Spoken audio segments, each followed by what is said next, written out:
Hi hello welcome to 6 TV. నేను రచన. IPL 2024 64th match అయితే ఎంతో రసవత్తరంగా అయితే సాగింది. నిన్న చూసుకున్నట్లయితే డీసీ వర్సెస్ ఎల్ఎస్జీ టాస్ లో అయితే ఎల్ఎస్జీ అయితే గెలిచింది. మరి ఇప్పుడు బ్యాటింగ్ ఆ డీసీ ఎలా ఉందో తెలుసుకుందాం, పాయింట్స్ అయితే చూసుకుందాం మనము. సో ముందుగా మనం డీసీలో చూసుకున్నట్లయితే మన కెప్టెన్ వచ్చేసి అయితే రిషబ్ పంత్ చూసుకున్నట్లయితే 23 బాల్స్ లో అయితే 33 రన్స్ చేయడం జరిగింది. సో నెక్స్ట్ చూసుకున్నట్లయితే మనము షాయ్ హోప్ చూసుకున్నట్లయితే 27 బాల్స్ లో అయితే 38 రన్స్ అయితే చేయడం జరిగింది. నెక్స్ట్ అభిషేక్ పోరెల్ చూసుకున్నట్లయితే 33 బాల్స్ లో అయితే 58 రన్స్ చేయడం జరిగింది. సో నెక్స్ట్ మనం చూసుకున్నట్లయితే స్టెప్స్ చూసుకున్నట్లయితే 25 బాల్స్ లో అయితే 57 రన్స్ అయితే చేయడం జరిగింది.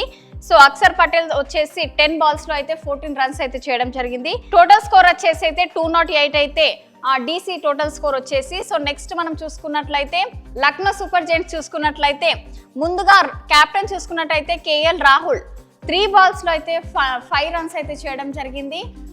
ఈ మ్యాచ్ లో అయితే రాహుల్ అయితే అసలు బాగా ఆడలేదనే చెప్పొచ్చు. సో నెక్స్ట్ చూసుకున్నట్లయితే నికోలస్ పురాన్ చూసుకున్నట్లయితే 27 బాల్స్ లో 61 రన్స్ అయితే చేయడం జరిగింది. సో నెక్స్ట్ కృణాల్ పాండ్యా చూసుకున్నట్లయితే 18 బాల్స్ లో 18 రన్స్ చేయడం జరిగింది.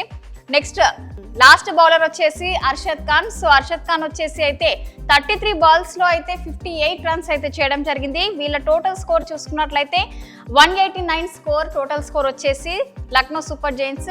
సో లాస్ట్ కి అయితే 19 రన్స్ తో అయితే ఢిల్లీ క్యాపిటల్స్ అయితే గెలవడం జరిగింది.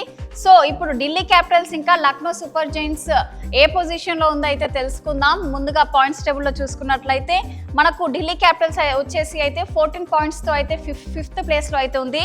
అలాగే సో లక్నో సూపర్ జైంట్స్ వచ్చేసి పాయింట్స్ చూసుకున్నట్లయితే 12 పాయింట్స్ 7th పొజిషన్ లో అవుతుంది.